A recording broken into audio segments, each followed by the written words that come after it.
Yesterday, as we looked at what was going on in the life of Jesus during this week, we find that one of the first things that happened was he cursed the fig tree. It was an unproductive fig tree just outside of Bethany. Well, Tuesday morning we find this lesson continuing.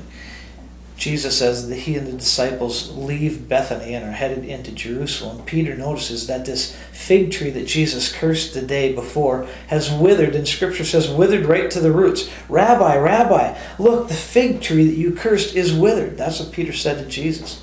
Jesus goes on to give them a lesson in faith. He talks to them about this.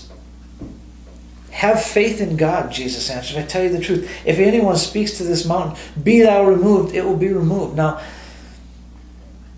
what's the fullness of that? I don't really know. But I know that one of the things that Jesus is doing in this last week is he's really trying to encourage his disciples to have faith and to have confidence in him, have confidence in his word, to believe in God, and to trust in God. I think this is a great example.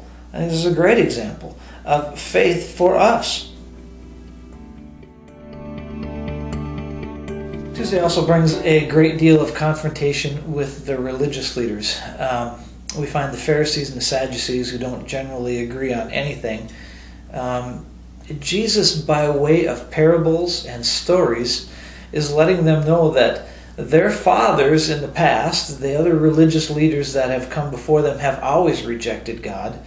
And now, by telling these parables and the stories, he's letting them know that they're rejecting the Son of God. You can only imagine that the religious leaders of his day would have kind of fired him up a little bit. And so that's one of the things that Jesus is up against. And so now these Sadducees and the Pharisees have kind of joined together to try and trip up Jesus. One of the things, for example, that they asked him is, by what authority do you do these things? Who's the authority that lets you come in here and flip these tables over? Who gives you this authority?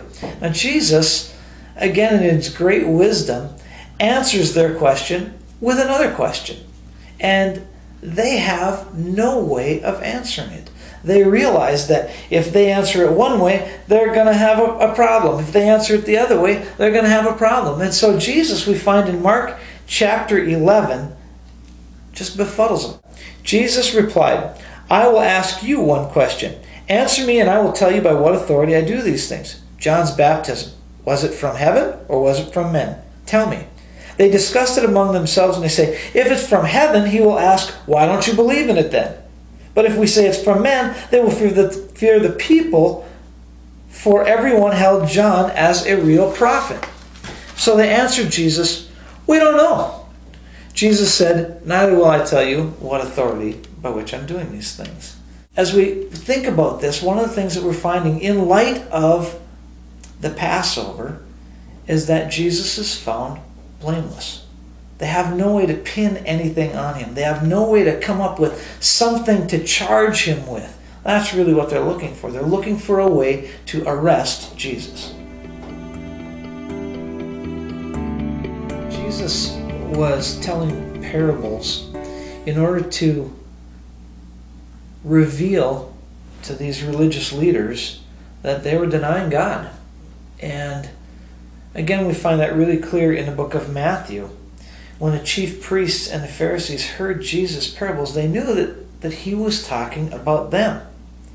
And it got them so angry that they had to look for a way to arrest him, and yet they were afraid of what the people would do because Jesus had such a great following at this time. And we find that Jesus didn't just stop by saying one or two things. He really lays out an indictment, if you will, against the leaders of Israel, against the religious leaders. And in Matthew chapter 23, starting in verse 37, Jesus said, "Oh, Jerusalem, Jerusalem, you who killed the prophets and stoned those sent to you. How often have I longed to gather your children together as a hen gathers her chicks under her wings, but you were not willing." Jesus talks about the rigidness, about the stiff-necked leaders. He said, I wanted to gather you in. It's as though God is painting a picture to the children of Israel, saying, I wanted to bring you in, I wanted to bring you to my side, and yet you'd have nothing to do with it. He comes against these religious leaders, and he says, you don't really want God. As much as you want your religion, you don't want God. As much as you want to talk about a Messiah, you don't want the Messiah. Jesus gets really, really harsh here. And we find that this was a day where he had just tons and tons of controversy. So we find after all the struggle that Jesus had with the religious leaders of his day, he and the disciples went to leave and they were headed back to Bethany. And when they did, one of his disciples commented on how beautiful the temple was, how beautiful the building was. And Jesus, again, continues to teach through all of these times. And he lets the disciples know that regardless of the condition of this building, it's going to be destroyed. There's not going to be one stone left on top of another. Jesus goes on throughout that evening to teach. He teaches many, many parables that night. The parable of the ten virgins, the wise and the foolish. He talks about the parable of the talents. Now, maybe you don't know what all of those things are, but they're different lessons that we read all throughout the Bible. And again, one of my reasons that I want to share all this stuff with us is that there was so much jam-packed into these few days that even though these are the last days of Jesus' life, he continues to teach. He continues to pour into his disciples. And he gets to the point where just near the end of this evening, he's talking to his disciples and he lets them know Passover is just 2 days away. Passover is just 2 days away. And when he tells them that, he also lets them know that the Son of Man, he's speaking of himself, is going to be handed over and crucified.